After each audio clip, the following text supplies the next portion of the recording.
Welcome, everybody. College Football Week 11 is in the books, and it's time to look forward to College Football Week 12. I'm Joe with the Game House, and today we're taking a look at 5 things to watch in College Football Week 12.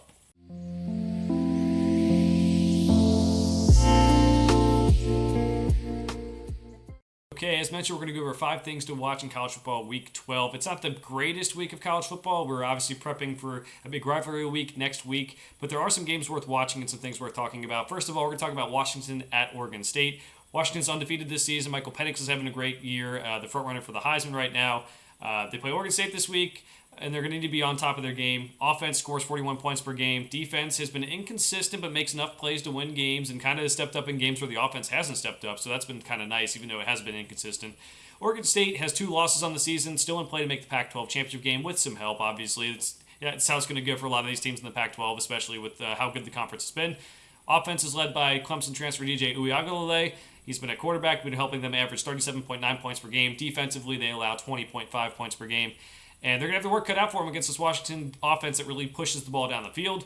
I expect it to be a close game, raucous environment. One of the last time these two teams will probably play with Washington moving on and Oregon State being stuck in the Pac-2 or Tupac as people are calling it. I think Washington's able to win this one, but I do think it's really, really close and one of the better games of the weekend. Georgia at Tennessee. Georgia's undefeated, looking for another spot at the CFP. Carson Beck has really stepped up as well as that offense around him.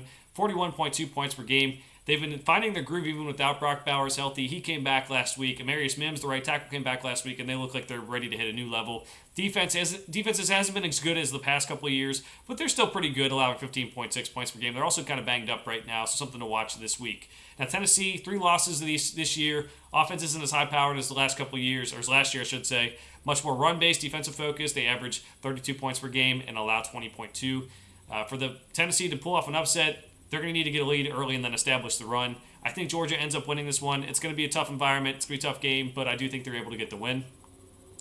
Louisville at Miami. Louisville has 1 loss and are still in play for the college football playoff. Now, the rankings in the college football playoff this past week makes it seem like maybe they're not going to be really given a big look at that.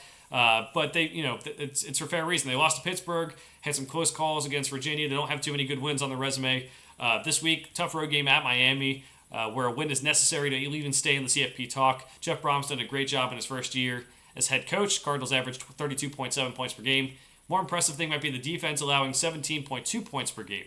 Miami 6-4 this season. Losses to Florida State, NC State, Georgia Tech, and UNC. Mario Cristobal has taken a small step forward this year. Remember last year they didn't qualify for a bowl game. This year they're already qualified. Hurricanes average 30.9 points per game, allow 20.7. They have made changes at quarterback position due to Tyler Van Dyke. Due to injury, but Tyler Van Dyke is back under center after Emory Williams had to leave the game with a broken arm. And Louisville could have a close game here on the road. I think Miami might actually pulls off this upset. They've been playing with fire too many times, almost losing a couple of games here and there. So we're going to go Miami being at home. Utah at Arizona, one of the more underrated games of the weekend because playoff contenders aren't involved, but still a lot at stake here. Utah travels to take on Arizona. The Utes are going to be without starting quarterback Cam Rising, but they've been without him all season long.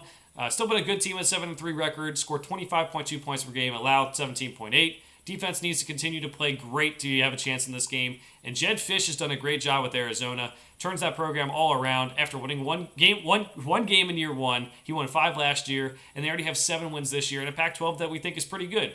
A lot of that is thanks to the offense. They score 30.7 points per game. Defense has also been okay, solid, 20.9 points per game allowed. A win keeps Arizona alive in the Pac-12 championship race, although they're going to need some help. As mentioned earlier, a lot of teams are going to need some help in this Pac-12 championship race to make this Pac-12 championship game. I do think Arizona's able to win this one. They just have more offensive firepower, and it's going to be huge for them. Marvin Harrison Jr.'s Heisman push. Now, this week we've seen Marvin Harrison Jr. kind of get in the Heisman talks. He has like 1,000 receiving yards. There's receivers out there that have better receiving stats. We're going to get to that in a second here.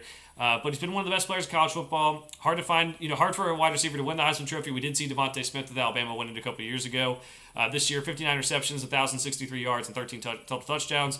He's going to have to be great down the stretch to win this one. That starts this week with Minnesota, a game where Ohio State's going to win, probably by a lot, but he's going to have to put up stats to kind of catch some of these other guys in the stats category.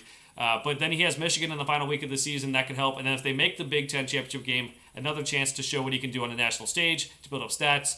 Now, I do think he can be a good Heisman winner this year.